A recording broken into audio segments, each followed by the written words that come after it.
Oke, kita ketemu lagi di perbincangan Selasa pagi. Saya Aldi Susanto menemani Bu Novia Ningtyas-Tuti, CEO dari Magnet Solusi Integra MSC Consulting, dan narasumber tamu juga hari ini untuk talk show kita di Solusi SDM. Bu Novia, apa kabar?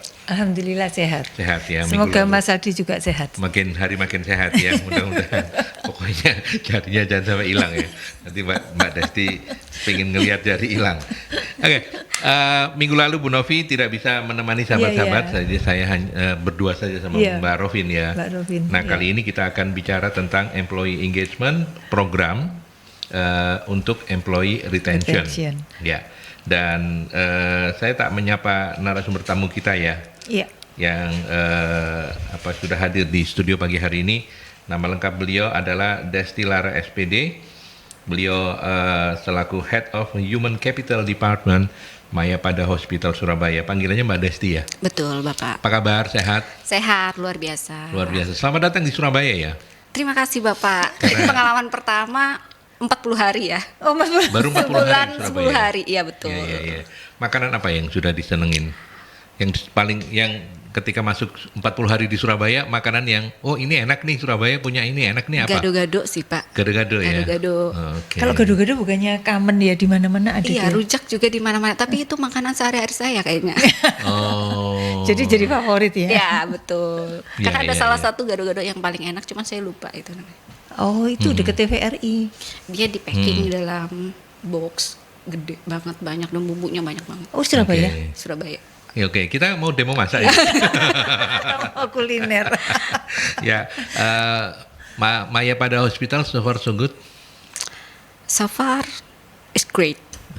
Ya, oke. Tapi ini apa namanya? Untuk bisnis hospital masih penuh tantangan atau sudah mulai menuju ke, ya kita nggak berharap orang sakit ya, tapi kan ada sisi bisnis yang tetap harus dipikirkan begitu ya. Betul sekali. Mungkin semakin banyak orang sakit, mungkin semakin banyak revenue kasarnya. Seperti itu kan tapi ya kan kasarnya. Itu yang kita inginkan, betul ya. Bapak, poinnya tidak seperti itu. Kalau dari segi bisnis, thanks God kita kurang lebih hampir 3 tahun itu udah over. Jadi jadi luar biasa sekali antusiasnya masyarakat Surabaya untuk berobat di kita. Berobat di Mayapada Hospital. Betul. Dan by the way tadi saya nanya over sudah ada 6 ya di seluruh Indonesia. Iya, betul, di seluruh Indonesia. Surabaya yang keberapa? Yang ketiga? Surabaya ini yang ketiga kalau nggak salah. Yang ketiga ya. Oke. Kapal tapi ya. Yang kelima ya. Yang kelima, kode. Iya. Ada kamus berjalan ya. Iya, ada kamus berjalannya. Iya. Oke, baik. Dan terima kasih sudah berkenan memenuhi undangannya Bu Novi untuk hadir di pagi hari ini. Juga Merkuri. Oh iya.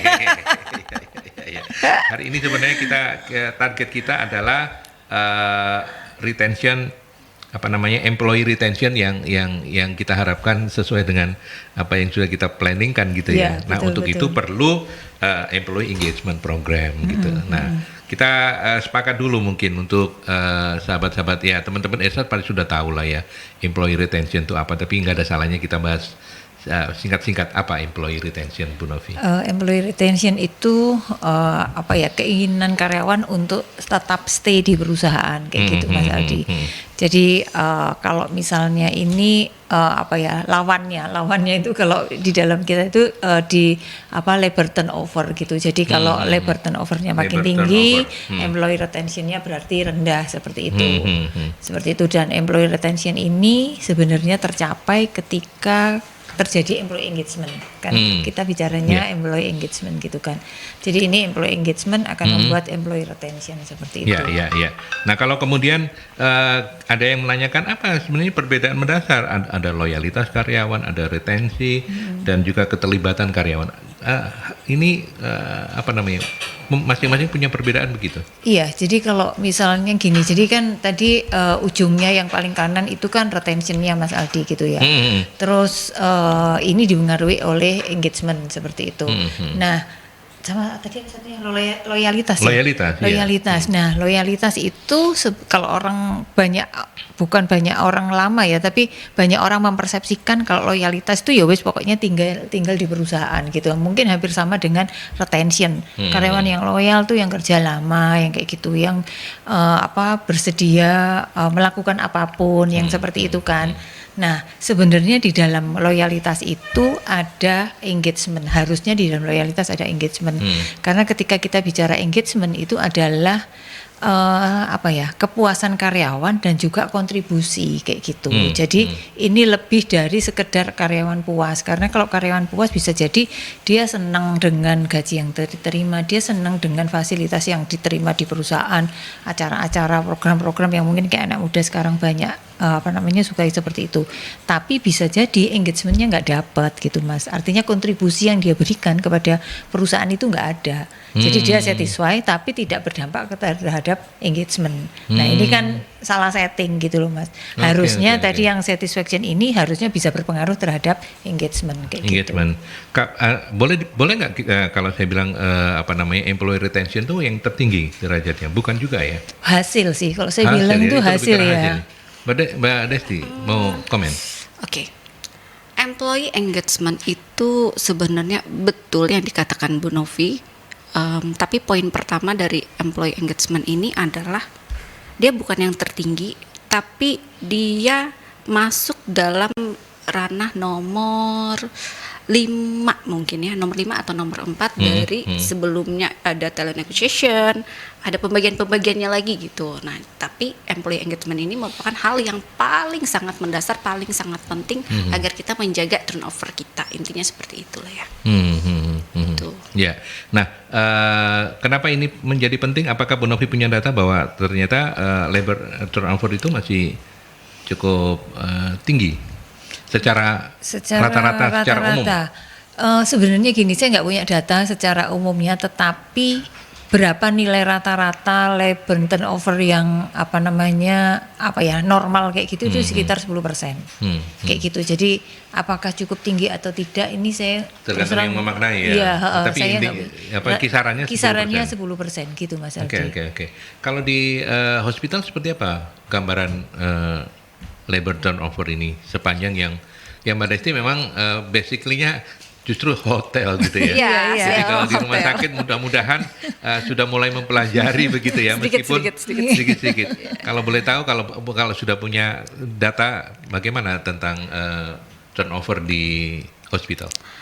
Untuk hospital sendiri kalau saya melihat ya dari Mayapada Hospital ini punya Surabaya aja kita ada di 13% kemarin. Nah, saya mau menekan itu ke angka 8%. Oh. Ya, harus dan itu sangat effortnya luar biasa sekali karena kita memang turnovernya untuk sekarang yang benar-benar lumayan tinggi banget ya. Gitu. Itu sih kalau standar saya memang ada di 8 sih. 8 ya. Ya kalau bisa 0 malah. Ya kalau bisa 0 malah gitu. Cuman target untuk ke situ tuh benar-benar luar biasa gitu. Karena kita mau mulai lagi dari awal gitu. Jadi sekarang kan kita lagi dalam berproses standarisasi ya. Jadi segala sesuatunya kita aktifkan yang sebelumnya kita tidak pernah sama sekali ada employee engagement, tahun ini kita ada. Mbak Desti ini nggak bermaksud untuk membedah dalemannya ya. Oke. Mayapada Hospital ya, tapi kan kita sedang belajar hari ini. Kalau di hospital secara umum saya sih menganggap 13% itu secara umum ya Bu Novi ya. Bisa di kisaran itulah kira-kiranya gitu ya. Nah itu kalau di hospital kan banyak divisi-divisi. Betul. Yang paling tinggi dari 13% itu di apa? Perawatnya kah atau? Betul sekali Bapak. Bapak sepertinya pernah bekerja di rumah sakit ini, jadi tahu. Punya penerawangan. Saya sedang sakit. Seminggu 2 kali kontrol. Ya, jadi untuk turnover tertinggi kita ada di bagian nursing. Iya. Ya, divisi nursing kita ada sekitar 200-an orang dan itu memang turnovernya sangat tinggi sekali. Sangat tinggi ya. Sangat tinggi. Oke. Karena kita juga punya kompetitor lainnya kan. Iya, gitu. Iya. Ya, ini bisnis menyehatkan orang tapi ya kompetisinya luar biasa. Iya. Biar gimana tetap berkompetisi kita untuk revenue. Iya. Bu Novi punya komentar sebelum kita ke iklan dari apa yang saya diskusikan dengan Mbak Desti. Iya, jadi ini kalau mungkin nggak bisa dibandingkan ya, kebetulan saya punya klien yang BUMN gitu ya, jadi anak perusahaannya BUMN, grup rumah sakit di mana ya ini bapak dan ibunya, maksudnya pemegang sahamnya itu sama-sama BUMN gitu. Di sana yang saya lihat itu mereka apa ya, relatif stabil gitu ya, tapi saya angkanya nggak tahu gitu. Yang saya tahu itu relatif stabil, dan ini kebetulan di daerah gitu ya, di daerah. Jadi maksudnya di kota kabupaten, bukan di kota Surabayanya gitu. Seperti itu. Mungkin juga karena ya, apa di daerah. Beda wilayah, beda kemudian wilayah, beda plat juga beda ya. Mungkin, kalau plat merah kan automatically dia ASN gitu kan. BUMN. Iya. Oh iya BUMN. Ya, tapi kan tetap dia apa namanya, karyawan yang ya, platnya merah gitu kan. Platnya ya. Kalau yang private sector ini susah. Iya, benar-benar gitu. Yang di sana seperti itu. Jadi misalnya daerahnya Mojokerto, di Pari kayak gitu loh, di Jember gitu. Jadi apa ya, mungkin ya itu termasuk besar. Maksudnya di sana di daerahnya itu termasuk rumah sakit yang besar. Sehingga ya apa ya, mungkin saya tidak bicara tentang masalah kompensasi saja gitu ya. Jadi kayak engagement, jadi itu kan tadi sebenarnya nggak hubungannya dengan sesuatu yang sifatnya material gitu kan, atau finansial kayak gitu. Tapi ada hal-hal yang lain, bahwa ya mereka kerja di daerah yang mereka kerja di sebuah perusahaan di daerah mereka, sehingga mereka nggak harus ngekos dekat sama rumahnya, yang kayak gitu-gitu. Budget bulanannya terjaga. Betul. Terus prestisnya juga, apa istilahnya, kalau kita bekerja kan juga ini loh, kamu kerjanya di mana sih gitu, apa namanya, pandangan orang terhadap di mana dia bekerja, employee apa namanya, employer brandingnya itu bagus kayak gitu, sehingga ya itu tadi, itu yang membuat orang juga apa betah gitu. Artinya apalagi di daerah ya. Dan nggak perlu kemana-mana gitu. Misalnya kerja di rumah sakit ini, wah terkenal kayak gitu loh Mas, gampangannya kayak gitu. Bu Novi, saya mau nanya lagi-lagi, bukan memaksa Bu Novi harus punya data gitu, tapi kira-kira kalau dengan pengalaman selama ini menangani banyak bisnis gitu ya, kalau yang paling tinggi turnover-nya apa? Apakah hospital, apakah perhotelan, apakah manufacturing? Nggak bisa jawab saya. Nggak bisa ya. Manufacture mungkin. Manufacture ya. Karena mereka kan memiliki karyawan yang ribuan, ratusan, bahkan beberapa juga saya ada baca-baca di artikel juga bahwa memang ada yang tidak membayar sesuai dengan UMK misalnya, sehingga karyawan itu ya karena saking banyaknya kan karyawan gitu. Gitu sih. Iya. Gitu. Kalau saya ngelihatnya mungkin kayak justru kayak ini loh Mas, kayak apa startup kayak gitu loh. Itu kan itu mobilitasnya tinggi mobilitasnya tinggi. Betul, terus orang-orang, kalau saya bilang bicara bukan sektor industrinya tapi profesinya, kayak orang IT. Nah, itu juga itu turnovernya tinggi. Orang sales sih kayak gitu Mas. Gitu. Ya, kita apa namanya, kita positif saja melihat bahwa apa yang kita diskusikan hari ini itu karena memang labor, apa istilahnya Bu Novi tadi, labor turnover ya, itu yang masih cukup tinggi. Tadi Mbak Desti sudah testimoni begitu ya. Nah, itu yang nanti kita akan lanjutkan dengan bagaimana kemudian menyusun employee apa namanya, engagement program yang bagus. Tapi kita ke iklan dulu ya. Ya, oke, kita lanjutkan kembali diskusi kita di Solusi SDM, dan mumpung yang datang ini ada teman-teman dari Mayapada Hospital. Kalau Anda kepo begitu ya, mau tahu Mayapada, Rumah Sakit Mayapada ini udah menyediakan layanan apa saja begitu ya. Mbak Desti, mungkin Bu Novi mewakili saya untuk menanyakan, boleh? Silakan. Partner ya. toh, kita kan partner, kepo toh. Mayapada apa saya aja? juga masyarakat ini. Betul. Di sana itu jasa layanannya apa aja ya? Poli-polinya yang ada. Kalau polinya banyak mungkin ya. Kalau poli banyak, tapi salah satu yang sekarang jadi keunggulan. Ya, yang jadi keunggulan, mungkin banyak yang bertanya apakah Mayapada itu bisa BPJS nggak sih? Ya, penting ini. Betul. Jadi kita melayani BPJS selama itu ada rujukan ya. Iya, pasti. Kemudian apa aja yang buka? Jadi kita ada beberapa yang buka. Yang pertama adalah poli anak, poli saraf, poli gigi, kemudian Obgyn, kemudian internis, jantung. Iya. Jadi ada beberapa itu yang buka untuk sekarang. Itu yang agak mahal-mahal itu, saraf, jantung, internis kayak gitu kan. Obgyn kayak gitu. Iya. Dan itu sudah oke di Mayapada. Dan tadi sudah saya tanyakan di awal, so far so good ya? So far is So great. far, ya. Nggak cuman good. Iya, Nggak cuman good, lebih great. dari Cuman good. good, ya. Ya, oke. Baik. Yuk kita balik lagi ke tema besar kita, Employee Engagement Program. Nah, Bu Novi, ketika kita kepikiran untuk mulai memikirkan untuk membuat employee engagement, sebuah program tentang employee engagement, apa saja yang harus diperhatikan? Nanti saya tanya juga saya cek juga ke teman-teman Mayapada Hospital yang katanya tahun ini mulai berpikir untuk bikin program employee engagement. Oke. Baik, saya mungkin bicara konsep besarnya ya Mas. Jadi employee engagement itu sebenarnya hasil dari maximum satisfaction dari kepuasan kerja dari karyawan plus maksimum contribution.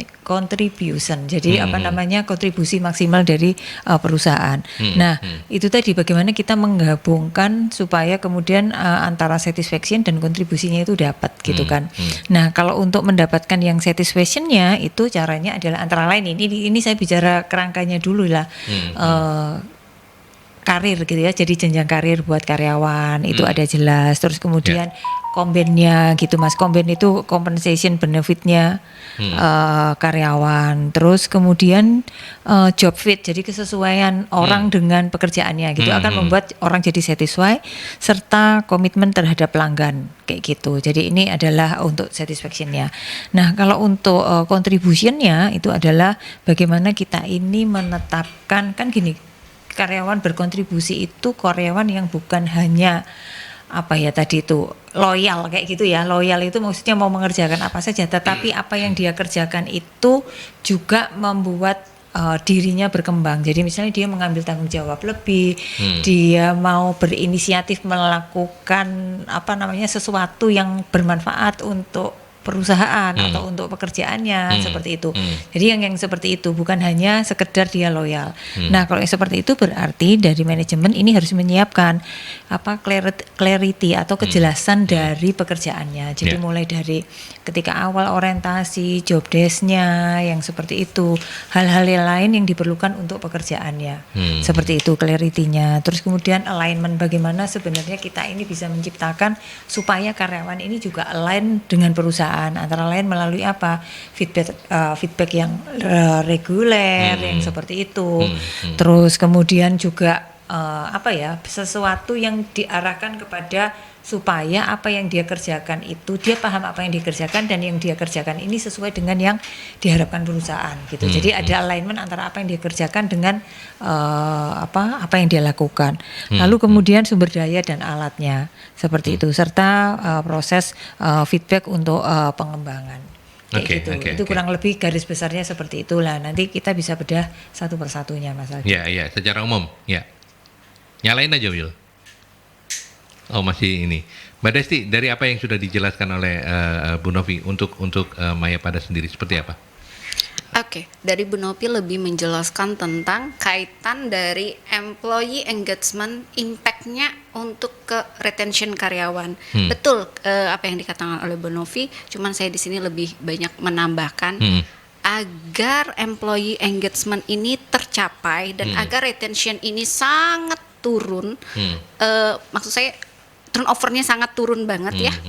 Namanya juga retensi, bagaimana cara mempertahankan karyawan. Kita punya beberapa tools yang kita bisa gunakan, instrumen lebih tepatnya. Yang paling utama dari instrumen itu adalah employee survey. Salah satunya adalah employee satisfaction tadi, gitu. Jadi dari situ kita bisa menilai kepuasan karyawan terhadap program yang sudah kita jalankan, gitu. Program apa aja sih yang sudah kita jalankan? Yang dikemukakan Bu Novi tadi tuh benar semua gitu. Jadi contoh kayak employee onboarding kit. Biasanya ketika karyawan itu pertama kali bergabung kita kasih employee onboarding kit. Jadi kita kasih flyer untuk mereka. Flyernya ini kita posting di link kita, di media sosial kita, media sosial yang bersangkutan juga, di grup juga, di email juga. Jadi karyawan merasa terapresiasi gitu. Dan karena mungkin betul dari Bu Novi tadi bilang bahwa ada brandingnya juga di situ, jadi dia ada kayak merasa ada proudnya ketika dia harus posting, itu salah satunya. Kemudian kita harus melengkapi karyawan dengan kelayakan untuk kesehatan. Contohnya kita berikan mereka medical check up misalnya 1 tahun dalam 1 kali menyeluruh gitu. Gitu. Jadi itu adalah salah satu fasilitas kita yang sedang kita jalankan sekarang. Ya, betul. Okay. Kemudian ada yang namanya, ini yang dicanangkan oleh hospital director saya. Jadi work life balance. Jadi mereka tidak perlu bekerja di luar dari jam kerjanya lagi. Ketika udah jam 5, saya biasanya teriak-teriak ke depan. Pulang, jam 5:01 udah pulang. Saya nggak mau di sini masih ada orang jam 5:30. Pokoknya harus kosong. Jadi ya itu tadi, ketika mereka mendapatkan sesuatu yang proper, mereka akan puas kan, mereka akan happy, mereka akan bahagia. Kemudian kita menciptakan program-program lainnya, contoh aktivitas karyawan. Bulan ini kita baru membuat ibadah untuk yang Nasrani, kemudian Muslim kita pengajian, team building, kemudian yang baru bulan ini benar-benar berjalan adalah employee birthday party gitu. Jadi dalam 1 hari pasti ada, karena saking banyaknya karyawan kan, ada 5-4 orang yang birthday, dan itu mereka sangat happy sekali karena diperhatikan gitu. Dari hal yang detail, hal yang kecil aja itu bisa membuat mereka happy gitu. Kemudian menghubungkan target dengan bonus. Nah, sedikit info, sebenarnya KPI adalah salah satu pendukung untuk mendapatkan bonus. Dan thanks God mungkin anak-anak sekarang sedang dalam proses itu gitu. Jadi itu adalah salah satu juga retentionnya. Bonusnya berapa sih? Ada yang 1 kali gaji, 2 kali gaji, 3 kali gaji, tergantung dari rating A, B, dan C dalam KPI-nya itu tadi gitu. Kemudian komunikasi yang efektif. Terkadang komunikasi kita itu hanya satu arah saja kan ya, atas ke bawah, tapi sebenarnya bawah ke atas tuh nggak ada gitu, tidak adanya feedback. Padahal kita harus tahu yang di bawah-bawah ini apa yang mereka rasakan. Lebih tepatnya mereka harus mengerti juga apa yang dirasakan oleh staffnya sendiri gitu. Kemudian yang paling penting dan yang paling utama adalah review benefit gitu. Ini satu-satunya terobosan yang benar-benar membuat mereka betah adalah review benefit. Apa itu review benefit? Contohnya bonus tadi, gitu, yang sebelumnya tidak ada menjadi ada. Oke, by the way, yang di total seluruh karyawan ada berapa, Mbak? Kita kalau untuk karyawan tetapnya ada sekitar 405 untuk sekarang, tapi target untuk tahun ini kita harus end close ada di angka 493. Itu dan itu di luar dari 25%. Dan itu di luar dari outsourcing kita. Ya, betul. Outsourcing untuk cleaning service segala macam. Betul, itu di luar. Oke. Kita akan menelpon. Selamat pagi Mercury. Selamat pagi. Assalamualaikum warahmatullahi wabarakatuh. Waalaikumsalam Pak Sumarwito, monggo silakan. Ya, ini saya kan bukan di Wayapada ya, di rumah sakit lain itu kadang-kadang begini, jantung ya. Itu jantung ada yang jantung pagi, jantung sore, itu dokternya itu kadang datangnya masih nggak tepat. Jadi pokoknya dia di jadwalnya itu saya lihat di HP itu jam 7 sampai jam 10 itu yang pagi ya. Itu tekalnya jam 8. Nah, itu kan muangkal mati kalau. Nah, itu kan harusnya kalau memang gantian jadwalnya itu. Atas juga kadang-kadang begini. BPJS ya, Pak? BPJS itu. Iya. Tapi bukan yang umum, yang bayar itu pun juga begitu. Yang bayar itu BPJS sama yang bayar mesti didesain sing bayar. Jadi BPJS-nya dikerekno. Pokoknya saya dapat nomor jantung, saya dapat nomor 12 ya. Ada praktek yang bayar itu jenenge dia lagi datang itu bisa nomor 1 dia. Nah, terus karyawan dokternya itu kadang-kadang kakean ceramah. Saya ada penyakit dokter yang tuwek, iya tuh kakean ngomong, kakean ceramah, megelno, lanang pisan. Mungkin karena itu. Pilihnya itu yang dokternya cantik, iya toh. Ngomongnya banyak nggak apa-apa. Dan kadang-kadang dokternya itu Mbak kok pakai jin seperti anak muda. Itu seneng aku. Ya, oke, baik. Ya, gitu. Jadi gimana apa itu bisa terpenuhi maksud saya. Terima kasih. Oke. Assalamualaikum warahmatullahi wabarakatuh. Waalaikumsalam. Pertanyaan yang kedua nanti Bu Novi yang jawab. Apa bisa terpenuhi? Dokternya harus cewek, ngomongnya enak. Ya itu tergantung stok kalau itu. Pak yang Jadi jawab. tergantung stok. Pak, yang paling penting itu ya memang ini bukan kasus Mayapada ya, dan semoga saja bukan di Mayapada. Banyak sih rumah sakit yang kayak begitu ya. Betul. Poli-poli itu antriannya panjang, terus kemudian mestinya jadwalnya dokter mulai jam 7, baru datang jam 8, setengah 9. Nanti ketika ditanya, oh iya dokternya lagi operasi di mana, segala macam kayak gitu. Gimana menjelaskan semua itu untuk lebih customer satisfaction? Mbak Desti gimana? Oke, saya lebih menjelaskan dari sisi dokternya ya, mungkin ya, sepengetahuan saya ini ya. Jadi sebenarnya dokter itu dia tidak cuma praktek di kita, Di tapi satu ada tempat. juga betul di beberapa tempat. Dan ketika beliau memang terlambat, biasanya diinfoin. Untuk jam-jamnya sendiri tergantung dari beliau. Misalnya ada yang dari jam 7 sampai jam 9, jam 9 sampai jam 10, jam 5 sampai jam 7 sore. Untuk antriannya sendiri kita melihat dari skala prioritas ya gitu. Jadi misalnya ya betul. Jadi betul kita mengantri, tapi kita lihat dulu dari skala prioritas. Jadi mana yang perlu penanganan Urgent, lebih betul, ya, yang lebih cepat gitu. Itu sih kalau terkait dari antrian. Ya, oke. Itu yang perlu dipahami Pak Sumarwito, bahwa rumah sakit juga punya SOP-nya sendiri. Betul. Gitu ya. Bukan sekedar menggunakan daftar antrian, tetapi urgensi dari penanganan mana yang lebih cepat itu juga menjadi pertimbangan. Betul. Dokter Novi mau menambahkan? Dokter Novi bukan, cuma lebih ini. Karena ketika dokter ini melakukan operasi, nah kesulitan di operasi itu kan seringkali yang tidak terprediksi gitu loh. Gitu loh. Jadi yang misalnya dijadwalkan mungkin hanya 1 jam, ternyata kasusnya lebih parah ketika sudah dibedah kayak gitu, sekali. sehingga kemudian pasti molor. Apalagi kalau misalnya jantung gitu kan, pasti dokter akan mati-matian menyelesaikan dulu. Ini sudah buka. Masa harus praktek dulu? Iya. Ini sudah buka dadanya pasien gitu kan. Jadi ya kalau hal-hal yang seperti itu menurut saya kok ya saya paham gitu. Termasuk juga dokter obgyn apa yang seperti itu. Iya. Dan ya dokter itu kalau saya lihat mereka itu sebenarnya orang yang dari pagi sampai malam itu hidupnya itu dari satu target ke target yang lain. Back to back istilahnya. Betul. Kadang-kadang saya mikir juga kapan berhentinya ya otaknya Pak Dokter ini ya. Gitu. Dia harus menangani banyak pasien dengan kondisi yang berbeda-beda. Kondisi beda-beda. Dan dia harus cepat gitu loh. Iya itu makanya. Untung gak jadi dokter sih. Jadi dokter korbannya banyak. Banyak. Ya, oke. Pak Sumarwito terima kasih by the way. Ya, sudah terjawab tadi yang esensial dari Mbak Desti Mayapada Hospital, bahwa rumah sakit itu punya SOP juga untuk menggunakan tingkat urgensi dari penanganan itu. Gitu. Oh tadi kan saya diminta jawab yang tadi loh dokternya Pak dosennya. Iya.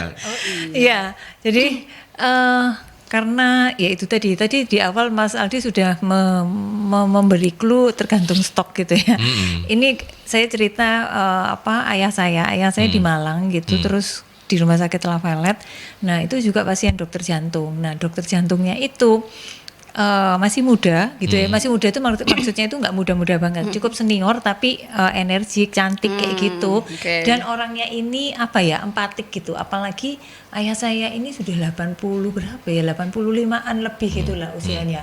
Sehingga kalau dokternya ini pokoknya dipegang dokter ini gitu, itu sudah rasanya itu sudah aman, semuanya terkendali kayak gitu. Nah, yang mau saya sampaikan mungkin lebih ke yaitu tadi tidak semua dokter. Jadi dokter itu memang dia ahli di ekspertisnya, tapi sebenarnya ada hal lain yaitu pendidikan non medisnya tadi itu loh, bagaimana memperlakukan pasien. Nah, itu yang mungkin beda-beda gitu. Ya, ada dokter yang public speakingnya dijalankan dengan baik. Nah, itu tadi yang banyak ceramah tadi ya. Iya.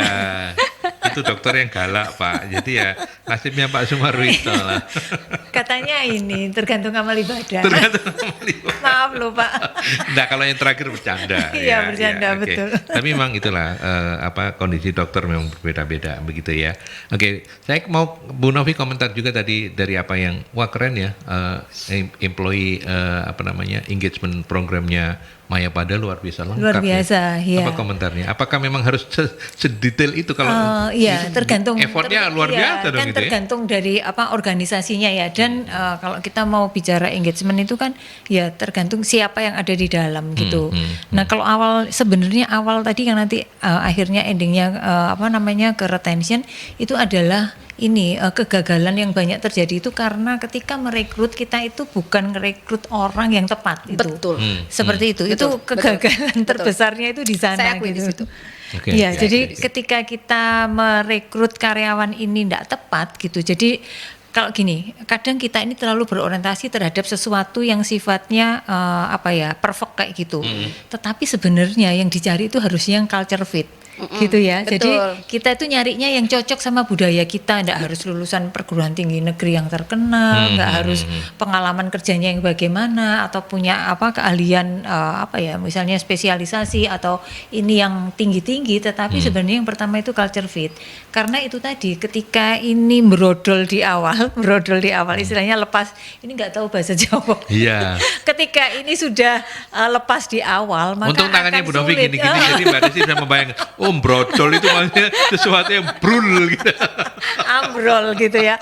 Itu maka yang untuk maintain yang berikutnya akan menjadi susah Mas kayak gitu. Karena itu tadi pertama itu orang kerja harus merasa dia ini merasa bahwa oh ya aku cocok, aku nyaman, aku sesuai dengan pekerjaannya, di mana itu biasanya dilalui di masa orientasi. Kayak gitu. Ketika kemudian itu tercapai, maka itu tadi akan lebih mudah ketika kita manage hal-hal yang lainnya tadi. Seperti Dan itu. saya garis bawah satu hal yang menarik dari Bu Novi bahwa employee engagement itu jangan lupa diawali muara awalnya itu adalah rekrutmennya harus benar. Nanti Mbak Desi Pak saya minta komentarnya tapi kita ke iklan dulu ya. Kita break dulu. Oke, kita lanjut kembali dan tadi seperti yang sudah saya keluhkan sebelum kita break untuk iklan, sekarang saya minta kebetulan Mbak Desti ini ya Bu Novi ya, bisa mewakili dua divisi yang mungkin berbeda banget ya antara hospitality dan hospital. Gitu.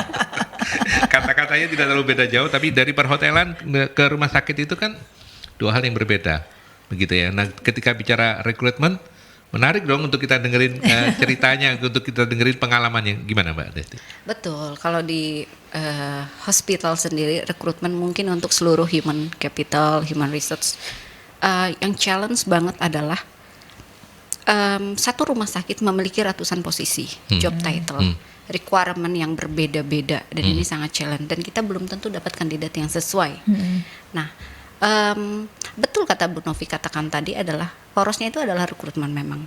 Terkadang human capital ini hanya untuk mengisi kekosongan, jadi apa aja diambil, apa aja diambil, diisi yang kosong itu. Tapi kita kurang aware nih bahwa dampak kedepannya apa, turnovernya sangat tinggi. Belum 3 bulan kerja udah resign, belum 6 bulan udah resign, gitu.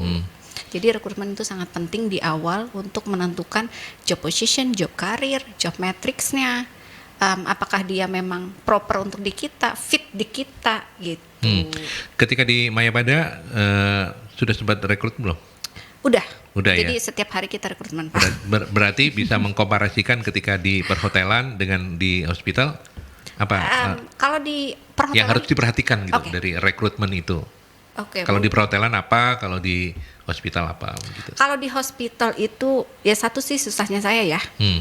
Ini lebih ke sharing aja. Kalau di hospital tidak semua orang tenaga kesehatan menggunakan LinkedIn.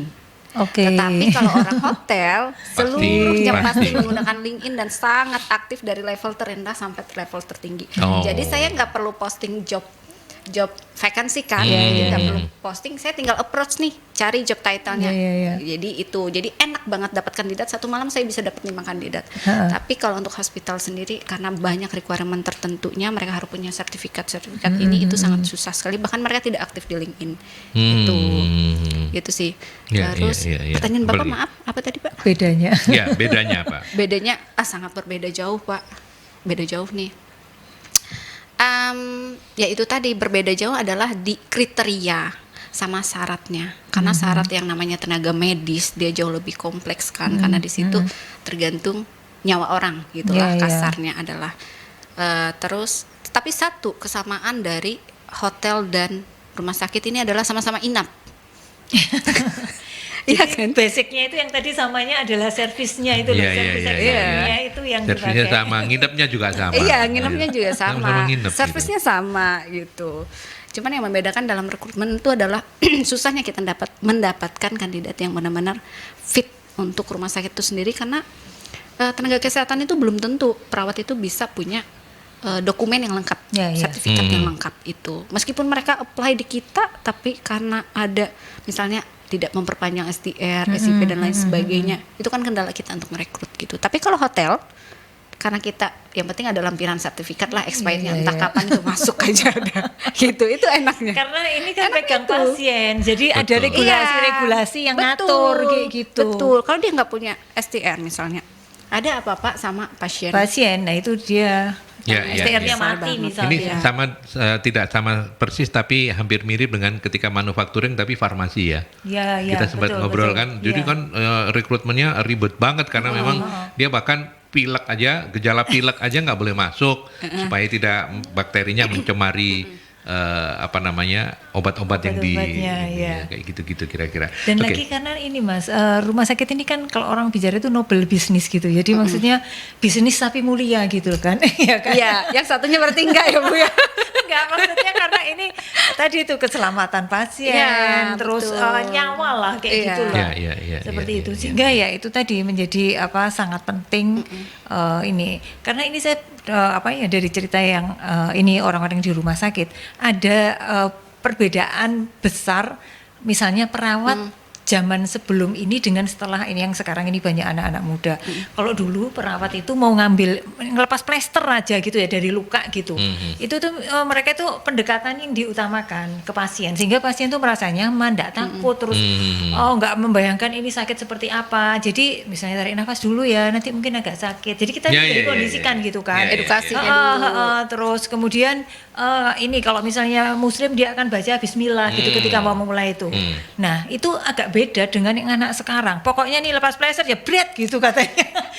Gen Z ya. Iya. Gitu. Milenial. Jadi lebih ke hasil, dia nggak ngelihat prosesnya kayak gitu loh Mas. Ya sama lah kalau mau ngomong sesuatu kan dia ngomong langsung gitu ya, nggak prolognya apa supaya kemudian orang jadi tahu maksudnya dia apa kayak gitu itu. Kita cek ke Maya Pada ya.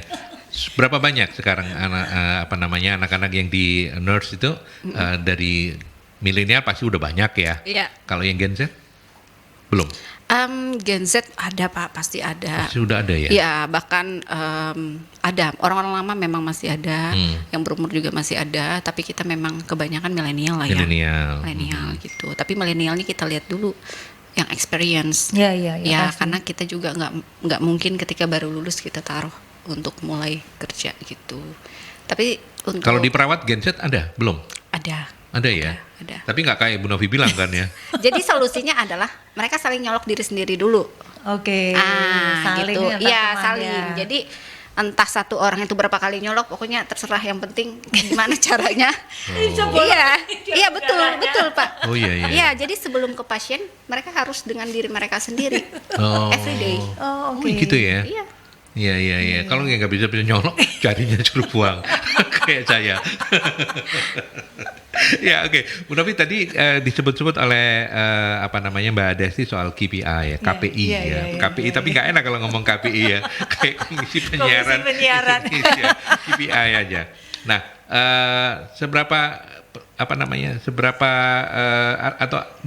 apa saja hal yang kemudian ketika kita ingin mengukur ya KPI dari keterlibatan dan retensi karyawan itu apa saja yang jadi parameternya? Tadi itu yang formal itu tadi itu pakai survei itu tadi gitu ya. Jadi pakai kuesioner seperti itu. Betul. Tapi yang informalnya Mas itu sebenarnya kita bisa lihat dari beberapa hal misalnya. kita lihat staf atau karyawan itu seberapa banyak dia jumlah kolega selain rekan setim atau yang sedaerah. Jadi kalau dia ini nggak ngumpul sama teman-temannya yang sama-sama satu, misalnya dari mana lah, Madura lah, dari mana sesama daerah misalnya kok kita bicara Jawa Timur sama-sama Malang, sama-sama dari perguruan tinggi, ketika dia exposure-nya itu besar ke yang lainnya, itu sebenarnya kita bisa melihat bahwa dia ini juga engage, dia menikmati pekerjaannya kayak gitu. Artinya nggak seperti hanya itu aja. Terus prosentase kehadirannya dia di pertemuan-pertemuan maupun inisiatif yang ad hoc. Ad hoc itu yang kayak panitia-panitia kecil, bukan dengan pekerjaannya yang sifatnya rutin. Artinya dia ini nggak hanya mengerjakan pekerjaan-pekerjaan yang memang jadi tugas yang ada di dalam job desk-nya, tapi dia juga terlibat di kegiatan-kegiatan yang lain, pekerjaan-pekerjaan lain yang memerlukan keterlibatan dia kaitannya dengan jabatannya, atau juga sesuatu yang sebenarnya kalau dilihat ini akan meningkatkan kapasitasnya dia lah, yang seperti itu, yang hasil positifnya untuk dia sendiri. Terus kemudian misalnya durasi kerjasama dengan kolega di luar lingkungan tanggung jawabnya gitu, misalnya proyek-proyek yang lintas tim gitu. Nah itu kita sebenarnya juga bisa melihat itu yang tidak langsung sesuai KPI-nya, tetapi dengan hal-hal yang lain yang kita bisa lihat dari karyawan. Kalau misalnya nih jumlah jam lembur kayak gitu. Nah, itu kalau ketinggian gitu juga perlu kita mesti warning gitu, karena ketika ini sudah mulai tinggi, kita harus mulai hati-hati. Iya, karena berarti itu nanti itu nggak balance lah ya. Balance-nya nggak dapat, karena isunya anak sekarang itu tadi work life balance. Iya. Sementara kalau kita ini dari manajemen kan ngelihatnya bahwa engagement kamu ini kaitannya dengan karir gitu. Mereka ngelihatnya kalau kerja ya itu tadi supaya balance tadi itu. Iya. Gitu. Oke, Mbak Desi tadi sempat disampaikan sekarang ini yang terakhir tadi dapat bonus tadi itu ya. Ya. Itu kan apa istilahnya tadi? Yang coba nanti deh. Benefit. Iya itu. Nah itu kan sekarang sedang dijalankan nih berdasarkan KPI gitu. Betul. Kalau boleh belajar dari Maya Pada Hospital, apa saja yang jadi target dari KPI-nya teman-teman untuk bisa dapat revenue lebih atau dapat bonus 1 bulan gaji atau apa itu? Setiap orang memiliki KPI yang berbeda. Setiap posisi memiliki KPI yang berbeda. Sesuai divisi ya? Betul, sesuai divisi, dan belum tentu ketika mereka sama untuk divisinya. Misalnya perawat 1 sama perawat 2, belum tentu mereka punya indikator yang sama, karena gitu. Tergantung target yang sudah diberikan di awal. Jadi ketika awal join kita sudah kasih nih KPI kamu adalah ini. Dia berbeda dengan KPI yang udah senior nih, sedikit 1 tahun lebih ini gitu. Jadi di mid-nya kita akan review, udah tercapai belum yang ini gitu. Jadi setiap orang memiliki KPI yang berbeda. Untuk mendapatkan rating yang bagus ya, misalnya A, itu sangat mudah sekali. Pertama adalah ketepatan deadline-nya. Ketika kita udah dikasih indikator KPI kita itu harus tercapai dalam 3 bulan, kita selesaikan dalam 3 bulan misalnya. Bahkan lebih cepat lebih bagus. Lebih cepat lebih baik. Yang kedua yang selalu ada dalam KPI seluruh karyawan itu adalah training hours. Jadi biasanya human capital pasti wajib memberikan training hours yang harus mereka ikuti gitu loh. Misalnya 1 orang harus tercapai misalnya ya 15 jam dalam 1 bulan misalnya. Jadi itu benar-benar harus tercapai dalam KPI mereka gitu. Kemudian ya indikator lainnya itu dari usernya, dari kepala divisinya. Jadi beda-beda. Yang penting adalah targetnya tercapai, mengikuti training hours, karena training hours kan salah satu dari employee engagement. Iya. Itu yang sekarang sedang dijalankan ya. Iya. Ya, dan mudah-mudahan nanti hasilnya positif. Ini saya punya klien yang training hours-nya itu 200 jam pelatihan setahun. Wow. Itu cukup tinggi ya? Tinggi banget Mas, 200 jam setahun. Kok setahun 365 itu hari efektifnya aja, berarti setiap hari harus paling nggak ada 1 jam. 1 jam. Gitu. Jadi mereka benar-benar berburu untuk apapun lah pembelajaran yang misalnya bisa lewat webinar. Betul. Atau keterlibatan di tim-tim ad hoc itu tadi Mas. Tapi kenapa bisa sampai kebutuhannya harus sebesar itu begitu? Itu kebetulan diturunkan dari holdingnya yang kalau menurut saya mungkin itu lebih ke inilah mau nyoba dulu, pokoknya angkanya ini harus tercapai dulu, jadi mau apa namanya bentuknya apa gitu ya, jadi maksudnya bisa jadi kan kalau seperti itu kan tidak selalu relevan dengan bidang kita gitu ya, Ya, misalnya betul. keperawatan gitu Iya. kan, nanti bisa ikut macam-macam kan dia karena ngejar yang itu gitu betul. kan. Terus mungkin lebih ke membentuk habit untuk mau belajar Belajar, gitu loh, develop artinya. diri sendiri. Jadi kayaknya mau membentuk itunya sehingga kalau ini bayangin kan setahun itu kan kita setahun itu benar-benar akan mindsetnya cari informasi yang baru di mana yang kayak gitu. Ya, Nah ya, itu ya, kalau ya, ya. ini terbentuk, nah mungkin nanti akan lebih spesifik lagi lah. Kalau ini kan baru 200 jam apapun kayak gitu.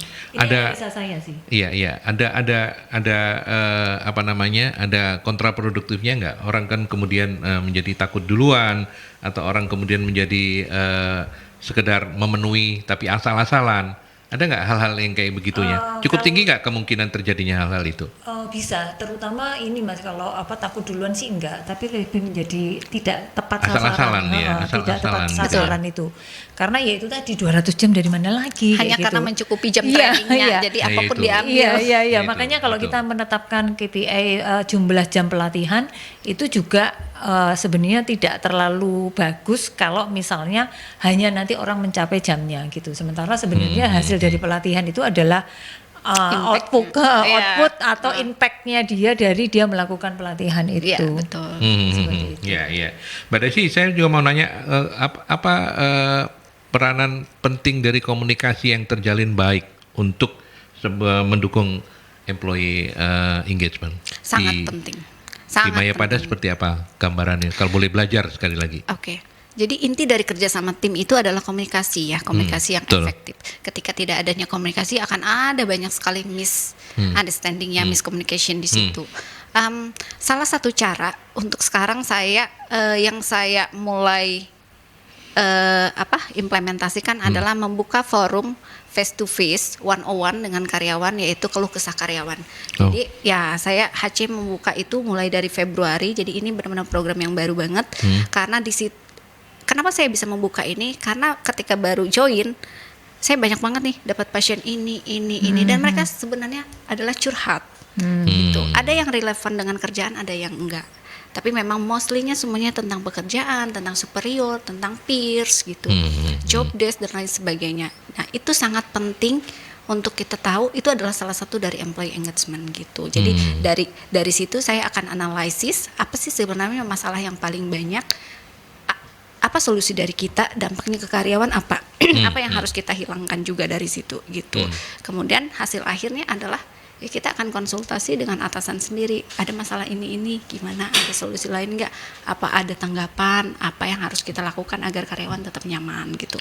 Kalau masalahnya ada di karyawan sendiri ya kita membangun motivasinya kadang susah ya, karena terlalu banyak mengeluh ya gitu. Yang saya memang benar-benar follow up adalah ketika masalah itu ada di sesama rekan dan atasan gitu. Atau mungkin lingkungan sarana kerja yang kayak Betul, gitu ya. karena terkadang memang work environment kan sangat penting untuk menentukan dia bertahan apa enggak. Kalau dia udah Iya, nggak nyaman iya. di tempat kerjanya, ya udah berarti dia pasti akan pindah gitu. Berarti Mbak Desi di Mayapada Hospital one-on-one sessionnya itu semua orang punya kesempatan untuk ngobrol sama dirimu? Semua Enggak, orang, semua semua orang orang ya? dan semua level. Jadi 400 orang jam 400 jam lebih gede, lebih gede.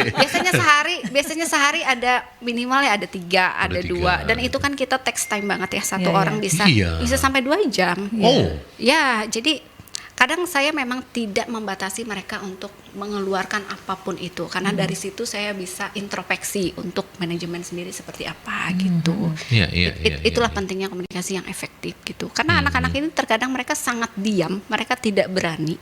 Tetapi ketika kita approach mereka, kita melakukan pendekatan dari sisi kemanusiaannya, nah mereka akan sangat terbuka. Sangat Bahkan hal terbuka. yang kita tidak tahu tuh menjadi tahu, bahkan biasanya kayak kaget gitu kan. Ternyata gitu. Jadi kan Gunawi. kita punya solusi untuk itu akhirnya gitu. Iya, Perbaikan untuk manajemen Iya, sendiri. bagus. Ini kan take time ya. Iya. Tapi perlu ya one on one ini? Menurut saya iya gitu ya. Jadi apalagi kalau misalnya ini kan sebenarnya tadi itu ada goal lebih besar yang ingin dicapai. Tadi itu misalnya menekan labor turnover-nya, employee turnover-nya tadi. Yeah. Terus kemudian ya ini tadi untuk memperkuat program-program barunya tadi supaya KPI-nya tercapai. Itu tadi perlu menciptakan suasana kerja lingkungan kerjanya yang lebih sesuai sehingga kemudian tadi itu program-programnya bisa lebih terarah. Kayak gitu. Luar Tepat biasa. sasaran sih. Betul. Luar biasa ya. Mayapada Hospital luar biasa ya. Top Mas. Top, luar biasa. Oke, yang terakhir Mbak Desti. Bagaimana mengukur efektivitas dari program employee engagement ini? Kalau di Mayapada sendiri apakah itu per semester atau langsung setahun atau gimana? Jawabannya cuma satu, employee survey. Jadi ini adalah satu-satunya instrumen untuk mengukur kepuasan dan kebahagiaan karyawan.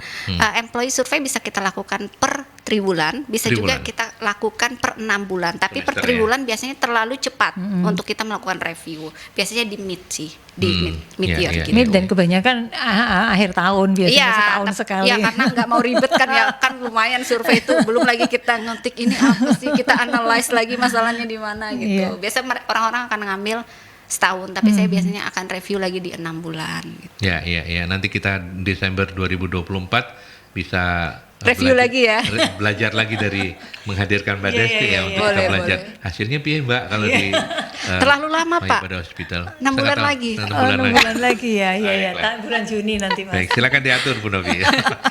Oke, sebagai closing statement untuk teman-teman HR yang sudah mendengarkan kita dan menonton kita nanti di akun YouTube, apa yang Mbak Desti ingin sampaikan sebagai orang yang lebih senior begitu, terutama untuk mereka-mereka yang junior ya. Kalau rekan sejawat sih monggo aja, tapi apa closing statement dari diskusi kita hari ini soal employee engagement program? Oke. Untuk seluruh HR mungkin kalau dari saya sih kita balik lagi bahwa employee engagement itu ada di HR, ada di human capital. Jadi human capital memiliki 100% tanggung jawab di situ gitu. Satu sih kalau dari saya gunakan feeling. Gunakan feeling. Wow. Karena HR itu feelingnya sangat tajam. Sangat mereka memiliki ketika orang itu ngomong, kita udah tahu nih, oh sebenarnya ke sini, oh ini orang yang proper, oh ini orang yang nggak proper gitu. Jadi gunakan feeling, udah. Karena sebenarnya ketika kita menggunakan tools, ketika menggunakan instrumen itu banyak yang salahnya, gitu. Dari survei pun orang akan terkadang banyak bohongnya. Apa yang diisi tidak sesuai dengan apa yang dirasa gitu. Jadi gunakan feeling. Iya. Baru kemudian tools itu melengkapi feeling kita. Jadi betul. pembenaran dari feeling kita. Feeling kita kayak gini toolsnya, oh iya benar, berarti feelingku nggak salah salah. Satunya gitu. Yang one on one itu sebenarnya kita mau dapetin itu kan. Vibes-nya itu seperti apa gitu kan. Betul. Itu kita menyelami karyawan lebih dalam lagi. Oke.